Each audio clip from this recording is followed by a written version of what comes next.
மறப்போம் மன்னிப்போம், அதிமுகவை ஒன்றிணைக்க வேண்டும். முன்னாள் அமைச்சர் செங்கோட்டையன் அதிரடி பேச்சு. ஒன்றுபடுவோம், வென்று காட்டுவோம். சசிகலா அறிக்கை. அதிமுகவிலிருந்து பிரிந்து சென்றவர்களை ஒன்றிணைக்க இபிஎஸ்க்கு 10 நாட்கள் கெடு விதித்த செங்கோட்டையன். அன்பு தமிழ் நெஞ்சங்களுக்கு மெர்சல் கெலாட்டாவின் அன்பு வணக்கம். வாங்க இன்றைய காணொளி இதோ.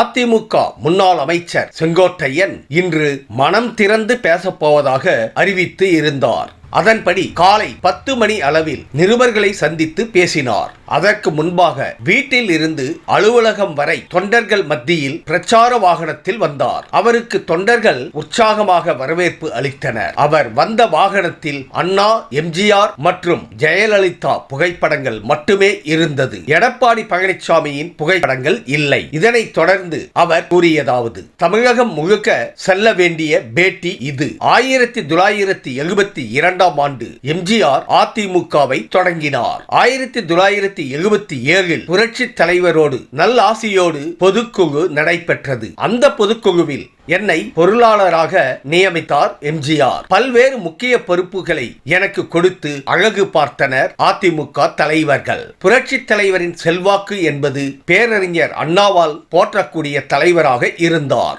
எல்லோராலும் பாராட்டக்கூடிய தலைவராக அவர் விளங்கினார். பொதுக்குழுவை பொறுத்தவரையிலும் முழுமையாக நாங்கள் செயல்படுத்தியதை மனதார பாராட்டி மகிழ்ச்சியை தெரிவித்தார். 1977 ஆண்டில் போட்டியிட எனக்கு அறிவு வழங்கினார். அப்போது என் பெயரை சொல், நிச்சயம் வெற்றி பெறுவாய் என்று கூறினார் புரட்சி தலைவர். அம்மா அவர்கள் சிறந்த ஆட்சியை தந்தார். இந்திய நாடே திரும்பி பார்க்கும் அளவுக்கு சிறந்த ஆளுமை மிக்க முதலமைச்சராக பவனி வந்தார். ஜெயலலிதா மறைவுக்கு பிறகு அதிமுகவில் பல்வேறு குழப்பங்கள் ஏற்பட்டன. தன்னை விமர்சித்தவர்களை அரவணைத்தவர் ஜெயலலிதா. ஜெயலலிதா மறைவுக்கு பிறகு எனக்கு 2 வாய்ப்புகள் கிடைத்தன. அதிமுக உடைந்துவிடக் கூடாது என்பதற்காக நான் பல்வேறு தியாகங்களை செய்துள்ளேன். இயக்கத்திற்கு சோதனை வந்துவிடக் கூடாது என்பதற்காகவே என்னுடைய பணிகளை நான் செய்தேன். அதிமுக தொய்வோடு இருப்பதாக எடப்பாடி பழனிசாமியிடம் கூறினோம். பிரிந்து சென்றவர்களை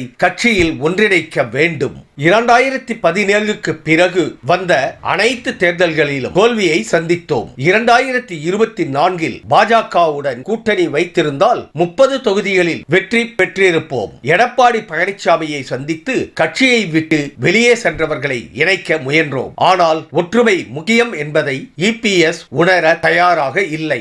அதிமுகவில் இருந்து வெளியே சென்றவர்களை அரவணைக்க வேண்டும். வெளியே சென்றவர்களும் நிபந்தனை இல்லாமல் ஒன்று சேர தயாராக இருக்கிறார்கள். மக்கள் ஆட்சி மாற்றத்தை எதிர்பார்க்கிறார்கள். அதை ஏற்படுத்த அதிமுகவில் இருந்து வெளியில் சென்றவர்களை ஒன்றிணைக்க வேண்டும். அப்போதுதான் வெற்றி பெற முடியும். இபிஎஸ் ஒருங்கிணைக்கவில்லை என்றால் நாங்கள் ஒருங்கிணைப்போம் என கூறினார் செங்கோட்டையன்.